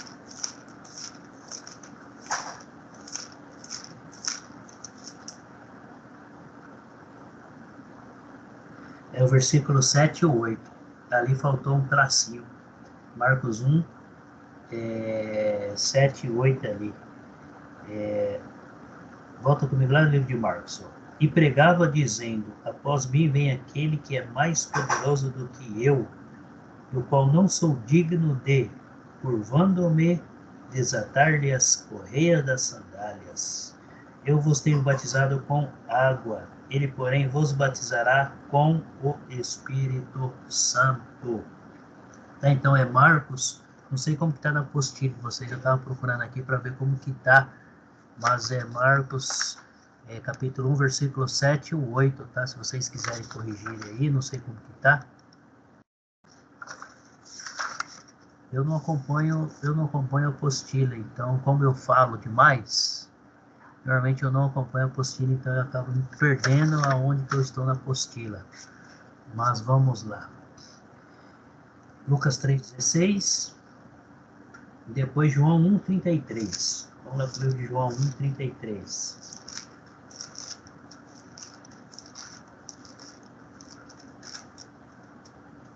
Acompanha comigo aí a leitura. Eu não conhecia, aquele, porém, que me enviou a batizar com água, me disse: aquele sobre quem vires descer e pousar o Espírito, esse é o que batiza com o Espírito Santo. Pois eu, de fato, vi e tenho testificado que ele é o Filho de Deus. Ele está falando de quem? Jesus Cristo. Quando Jesus foi batizado, o Espírito Santo desceu como uma forma de bomba na cabeça de Jesus Cristo.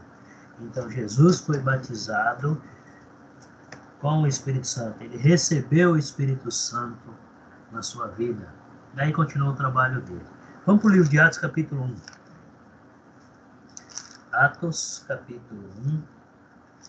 Acompanha comigo aí o versículo 5. Porque João, na verdade, batizou com água, mas vós sereis batizados com o Espírito Santo não muito dias depois, ou não muito depois destes dias. Tá? Aqui deixa bem claro que Jesus está falando com os apóstolos, que eles seriam batizados com o Espírito Santo. Vamos para o capítulo 11 do livro de Atos. Atos 11, versículo 16.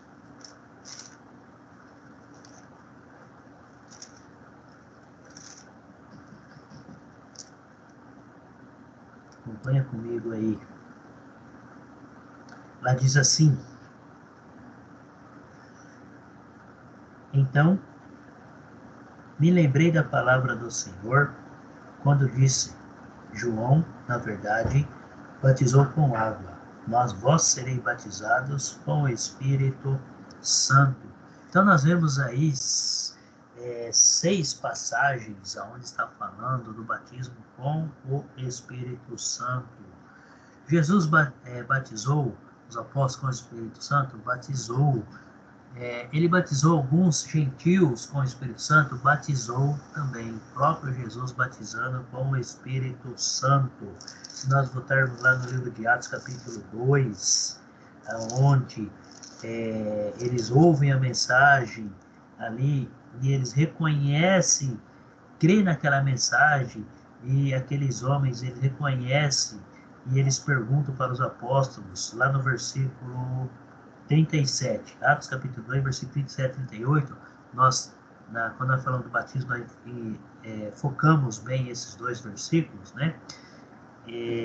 Lá diz assim, ó, ouvindo eles estas coisas, compungiu-lhes o coração e perguntaram a Pedro e aos demais apóstolos: que faremos, irmãos? Respondeu-lhes Pedro: arrependei-vos, e cada um de vós seja batizado em nome de Jesus Cristo para remissão dos vossos pecados, e recebereis o dom do Espírito Santo. O dom do Espírito Santo. Então, aí nós vemos aí algumas passagens, ou as 6 passagens, que falam do batismo com o Espírito Santo. Acho que ainda temos mais algum tempinho aqui. Deixa eu terminar esse slide.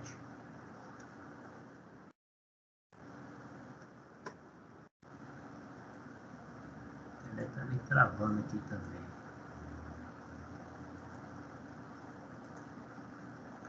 Tá, então vamos lá. A profecia sobre o batismo com o Espírito Santo. Tá? Ele vos batizará. Então quem será ele? O Espírito Santo. Jesus estaria batizando quem? Os apóstolos com o Espírito Santo. Revestiriam eles com poder. Daí sim eles sairiam anunciando a mensagem, realizando sinais, milagres e curas, e capacitando outros homens ou fazendo discípulos para esses trabalhos também. Então, o batismo com o Espírito Santo seria administrado por Jesus, o próprio Jesus, e não por mãos humanas. Até então, nós vemos aí que Filipe e outros discípulos, eles não tinham poder de transmitir o dom do Espírito Santo para as outras pessoas. Eles apenas aí, depois que receberam a imposição de mãos, eles começaram a realizar curas e milagres e eles batizavam.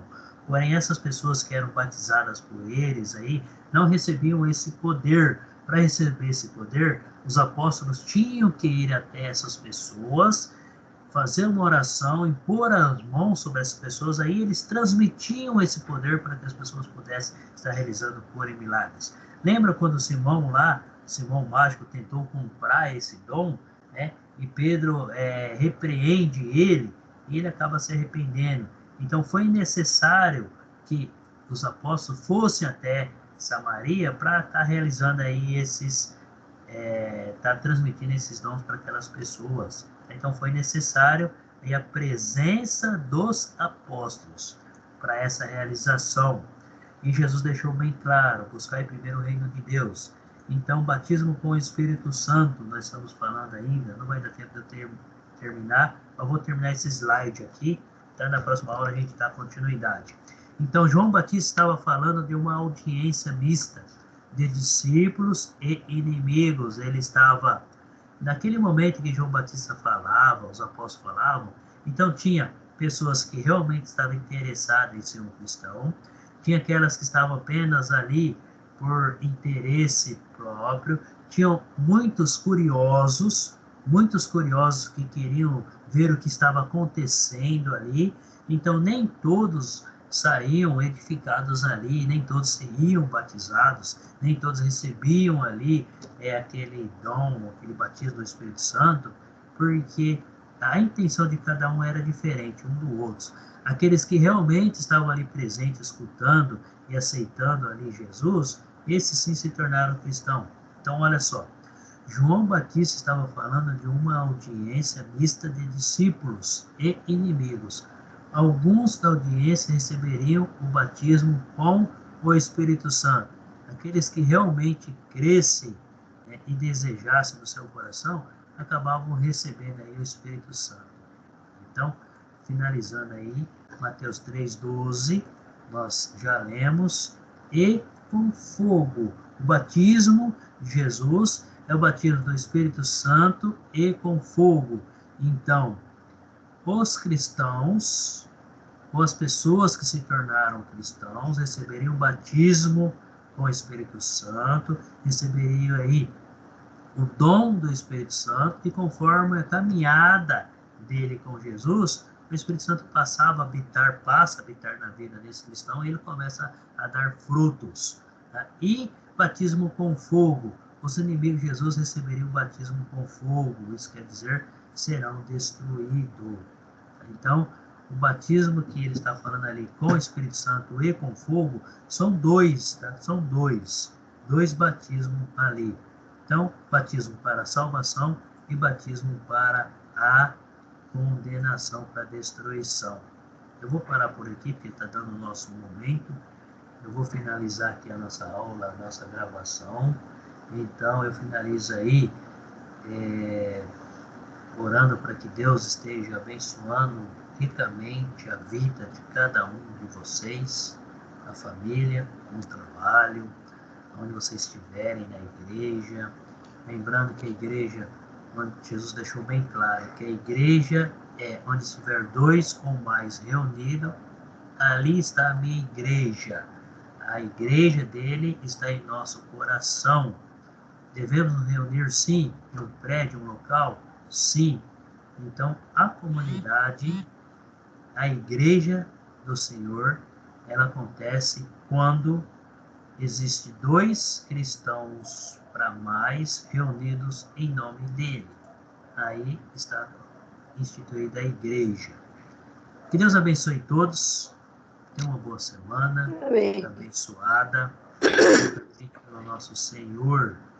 E é muito importante, dependendo da nossa situação perante a palavra, perante as escrituras, nós devemos nos alimentarmos diariamente para nos mantermos firmes no Senhor. Que Deus abençoe. Amém. Até o ano que vem.